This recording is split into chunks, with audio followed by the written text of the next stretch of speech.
Welcome to Real People, Real Voices. I'm your host, James Jackson. And I'm your co-host, Pastor Wayne Moore. Always a pleasure to host with you. It is, my friend. It's always good to be in the place with you, man. We got some sponsors. Let's talk about them real quick. We got Lee Castle and Crawley, attorneys at law. And guess we also have Fervent Care Christian Academy. We have a brand new sponsor. Brand new. It's going to be talking about safe sleep, healthy start, safe sleep. That will be the Marion County Public Health Department. And we're very grateful. Grateful to have them, and we want them to stick around for a long time because our city has a lot of health issues that need to be addressed from this standpoint. And we appreciate you all for joining us each and every week on Sunday nights and Friday nights. I want to encourage you to go to YouTube and subscribe to the show so you can watch it on YouTube. You can also go to Facebook, and while you're there, be sure to like us on Facebook. Yeah, you're there. Make sure, and not only on Facebook, but when you go to YouTube, you can find the very first show we ever had. Almost 3 years ago. Almost 3 years ago, and our local Surgeon General, that's what I call her, Dr. Kane, was that first show. Yeah. And so we hope you'll go back and check it out. They're a sponsor, and we hope that when anybody comes on this show, we hope that they will be moved to become a sponsor, because we want to keep what they do in front of the public. And speaking of folk coming on the show, in just a bit we're going to be joined by the new president of Martin University. Yes, Dr. Huddleston is here with us today, and I'm honored to have him here with us today. He is doing a great job so far in succeeding I think one of our city's icons, in Dr. Eugene White, and so we're going to hear what he has to say. Founders Day is coming up. A lot of things are going on at Martin University, talking about the enrollment. We're going to be talking about a lot of things to make sure Martin stays intact here in our city. We'll be back.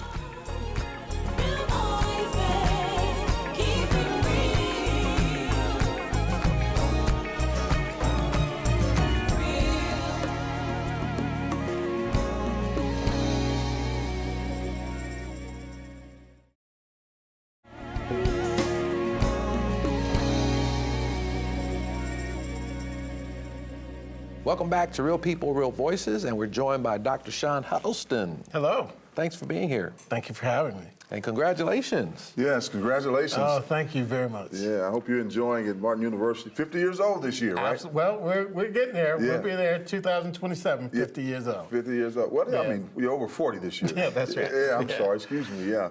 Man, we're so happy to have you, and happy to see that God has placed you at Martin University. And we hope that you'll take the baton and take it to higher heights. I think Martin University is a catalyst in our city, and we need to make sure it stays healthy and well, because there are students, because it caters to a different type of student. That's right. And we need to make sure that it stays that way. Tell us what you got going on. So, you know, there's a lot of really interesting things going on. I think you mentioned in the opening that there are definitely some big shoes to fill following Dr. White and his tremendous leadership. Dr. White and I describe this transition or this passing of the baton a couple different ways. One is he refers to himself as Moses. Right. He got him there, but didn't get him through the promised land. And I'm Joshua to take us through the promised land. The other thing that we talked about was that his job was to turn Martin around, and my job is to turn it up. Right. And so we're focused on a lot of growth initiatives. We're going to be coming into a new strategic plan that will focus on 3 areas. One will be enrollment and student success. The second area will be focused on operational growth, culture, and sustainability. And then the third area is going to be brand identity and reputation. And we want to make sure that we have a very inclusive process that includes the voices of people in our community, our employees, and our students, most importantly, to make sure that we have something that's robust. The idea is that because we're going to be coming up on the 50th anniversary, that we want to prepare Martin in this strategic plan for what we will look like and be when we turn 50 years old. Right, so right. Some very sustainable practices. And that was a we prophetic need to put in place. statement. I plan to see you here in 50 years. Absolutely, absolutely. I should have known. Yeah. And I will say, I'm a native of Indianapolis all of my life. And if Dr. Eugene White was Moses and you're our new Joshua, please don't go into battle without a battle axe. Yeah, I got that. This is a very, very peculiar city. And please make sure you have learning. battle axe. And I think the battle axe is more so prayer than anything. Yeah. In this particular situation, because you not only will you create sustainability, but you're going to have sustainability for yourself. Yeah, you're And right. prayer's going to do it. I thank you for that. Tell us about Founders Day. So Founders Day is an event that we've held every year, and it really does two things. One is to talk about the history and legacy of Martin University. Many who are familiar with Martin University know what Father Boniface Harton and Sister Jane Schilling did for the university and did for the city. And so we always want to take a moment to remind people of that importance, and certainly to take a minute out and just honor them for the work that they did and continue to build upon. But this year, we have a different theme as well. Every year we try to find a theme that's related to service to the community. And I'm really, really proud to say that this year we're going to be honoring our veterans. Great. We've identified 15 people who have made major service to our country as well as to the community. So we'll honor those people like our former Sheriff Frank Anderson, even our Mayor, Governor Holcomb. Our Governor Holcomb are people who we will be honoring, and there's a few others. I want to hold some back Yeah, to don't tell surprise everything. everybody. Give a little teasers there. Yeah, give us a little teaser. But it's critically important. Martin University, first and foremost, is a veteran-friendly school. Right. Over the years, we've had about 95 of our students who graduated, our alum, are veterans, served in one of the armed forces. 95%.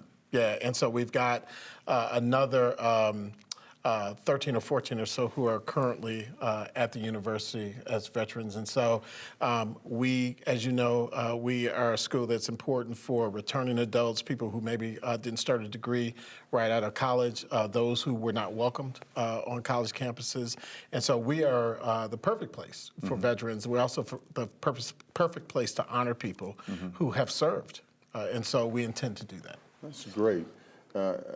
This is going to be an unusual Founders Day, very unusual. And tell us where they can get the information, the tickets, the numbers, and they're going to put it on the screen later.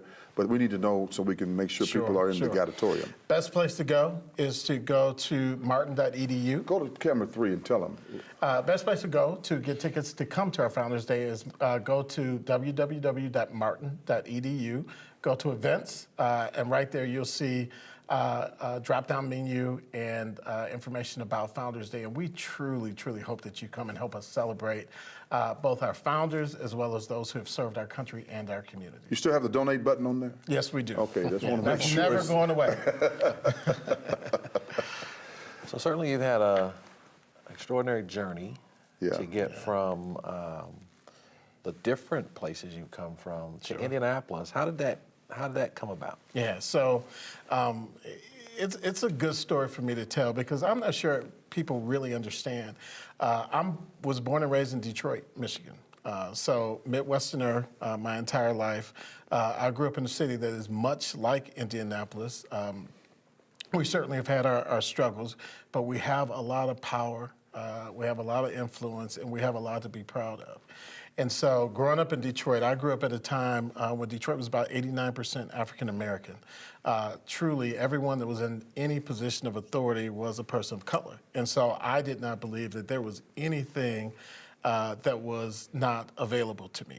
I didn't think that there was anything I couldn't do. Did pretty well, came out of Detroit public schools, went to the worst public school in Detroit at the time. It was Cooley High School. And so I came out as a pretty good student at a pretty bad school. Got accepted to Howard University and got to Howard and realized that I wasn't ready for college, at least a college like Howard, the way that I thought. I didn't have the discipline, I wasn't prepared.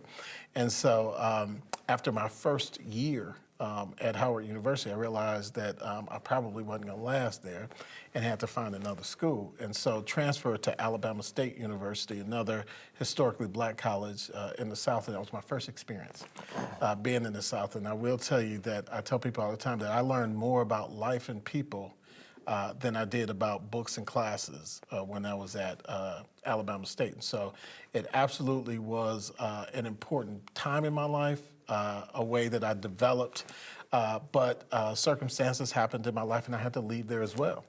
And so didn't finish, came home. Back to Detroit and decided that I just needed to start my life. And maybe college wasn't the right time for me. It wasn't the right time for me to attend college. So I started working, quickly had a family, got married and had children, and was doing okay in my career and moving up the ranks until I got to the point that I went as far as I could go without having a college degree. And so that made me know that it was time for me to go back and try it again and do something. Having a little bit more experience, having grown a little bit more, I think made me better prepared to come back. So I didn't see it as a second chance. I saw it as a reclaimed opportunity. And so went back to college and got my bachelor's degree, worked in corporate America for a little while. Again, this is all in the Detroit area. Started moving into diversity and inclusion work. I started my career as a buyer with Michigan Consolidated Gas Company. And as I was providing opportunities for contracts for different businesses, I noticed that we weren't giving a lot of contracts to people who looked like me, despite the fact that we were in a city and serving a city that was mostly made up of people who looked like me. We have people on the 25th floor that look like me. And we can't get contracts. And let's put a pin there, because we got to take a we're quick break. Yeah, When we come back, we'll expand on that. We'll be back after this.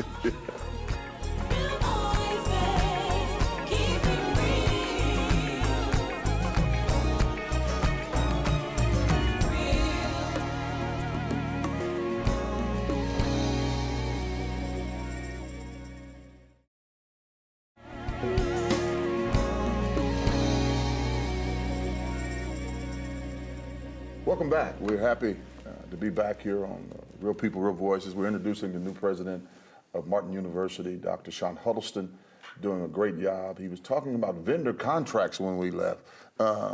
Finish that for us. Yeah, so I got this job and I'm working and giving contracts to people who did not represent what I felt was the diversity of the city. And so I did some investigation and realized that there was this whole movement around minority business development, and wrote a proposal to my boss about establishing that program at the gas company, and come to find out that we had a program, but it had been shelved.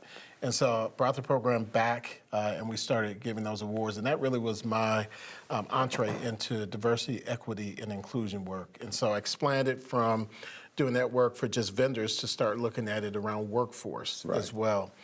So I had a time in my career that I was doing that. I had an opportunity to go and get certified by Cornell University as a diversity professional, and they asked me to come teach. And so I taught one of their courses and then got the higher education bug and started moving into higher education, doing diversity and inclusion work there with the goal of ultimately becoming a chief diversity officer, which is what I was able to do. Now you're president of a college. Yeah. Yeah. God is good, isn't he? God sure is good.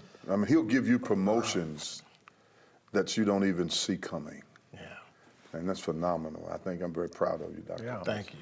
Thank you. And I think it's interesting, your background and all that you have done, and we have more here to read about you than time to read it.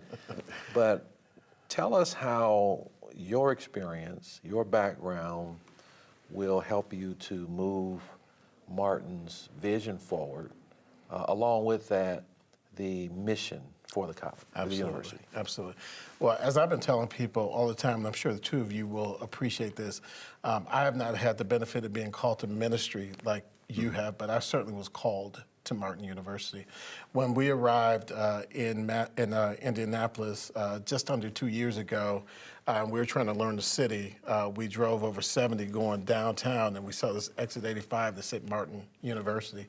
And Martin happens to be my wife's maiden name, and so she made up this story about how Martin was named after her great-grandfather, and we laughed about that for a little while, but it caught my attention for Martin, and as I wanted to learn a little bit more, and so I went over to meet with Dr. White, and he shared with me the mission and legacy of Martin University, what it was all about, and everything just clicked for me for a couple reasons. Number one, Martin University is there to serve the underrepresented and the underserved, those who higher education forgot about or never wanted to think about.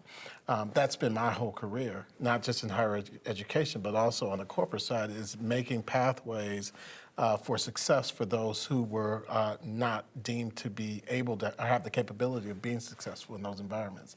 So that was one piece. The second piece, it being a predominantly black institution and me attending two historically black institutions. I tell people that historically black institutions are predominantly black, certainly because of the demographics, but also because of the spirit of the institution. And so I felt that my experience in attending those schools would be well connected with the spirit of Martin University.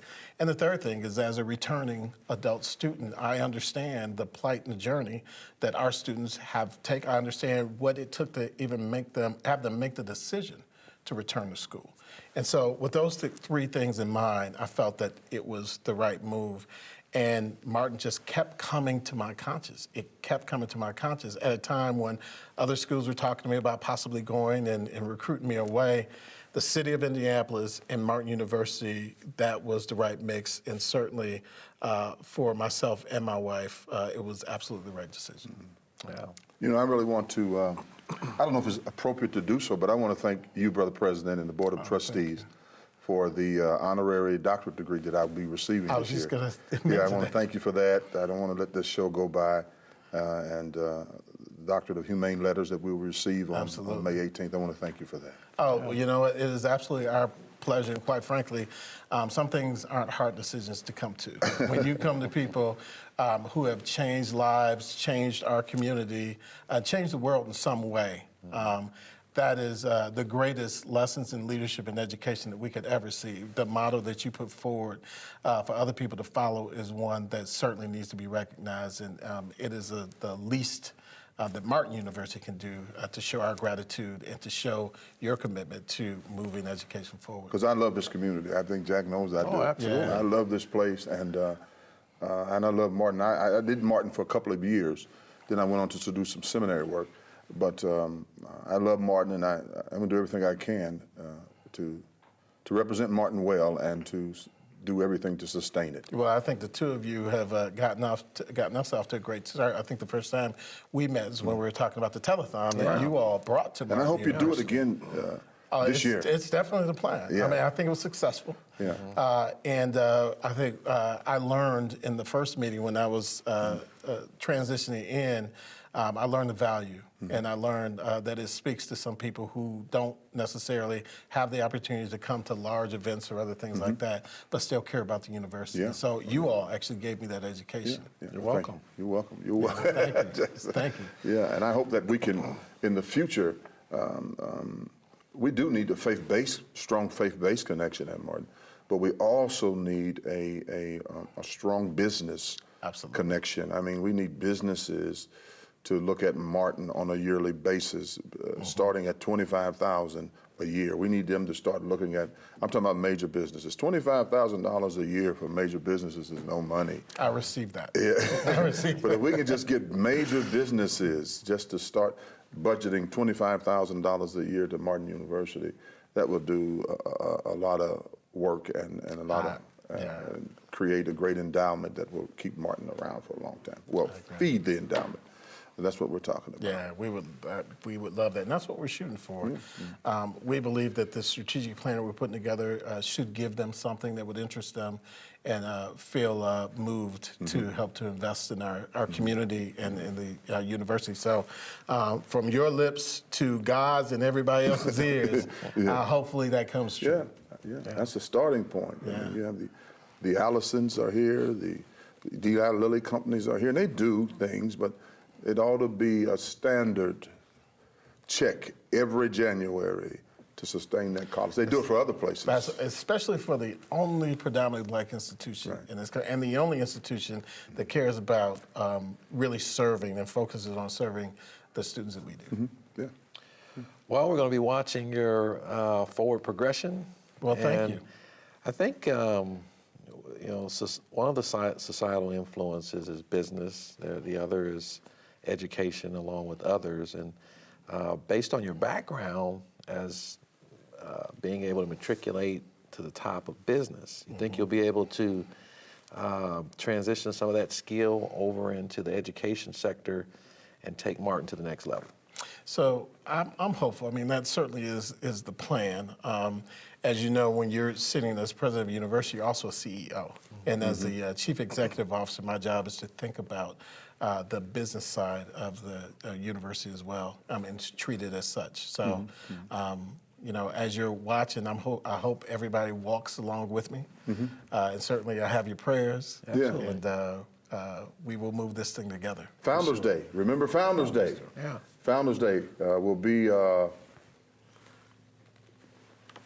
April 11th. I have it. April 11th at 11:30 to 1 o'clock. It'll be in the Gadatorium. Is that right? That's correct. And so Yes. and we're going to be recognizing the United States Armed Forces, men and women who have worked in those branches, and we didn't give the names that they're going to honor, but make sure you come to Founders Day, April 11, 11:30 at the Gadatorium at Martin University on Sherman. Congratulations. And welcome to the Congratulations city. for President. Thank you very much. Welcome. This is Yeah, your thank you for initial having me. interview right here. We'll be back with the rundown after this.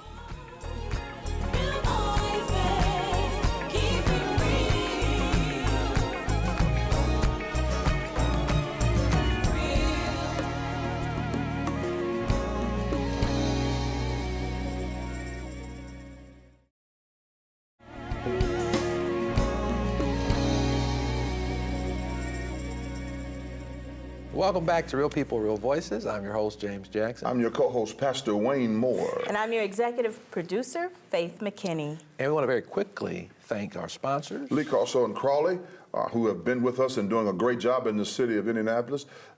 Nathaniel Lee is a super lawyer. Super. He's a super lawyer. Super so guy, give him too. an opportunity to handle your business for you. And we also have Fervent Care Christian Academy, where young people can develop into mature Christian people. Yes. Not only that, we do have a great new sponsor, and I'm proud to have them. Marion County Public Health Department is with us. And you know who's there, our own local Surgeon General, Dr. McCain. Virginia Kane. Miss Virginia Kane. And we'll be talking about, and they'll be promoting Safe Sleep program to infant mortality rate. Get that number down. Yeah, get it down, and hey, give them a call, and they'll do workshops in your church. They'll do whatever you need. And we just interviewed, first TV interview, Dr. Huddleston. The first interview for the new president of Martin University came What an honor. came right here on WHMB. You heard it here first, folks. TV channel. right. In our beautiful new studio. Yes, in our beautiful new studio. Gorgeous. And he was here first. And we need you to support Founders Day on the 11th of April, which is going to be at 11:30 at the Martin Gadatorium. And come out and support Dr. Moore. Dr. Moore Yeah. for the honor that's going to be bestowed upon him, honorary doctorate on the 18th? 18th of May. Yeah, Congratulations. 18th of May. Thank you so much. You know, I'm underachiever, so I thank God for whatever he does in my life. We'll see you here next time. God bless you.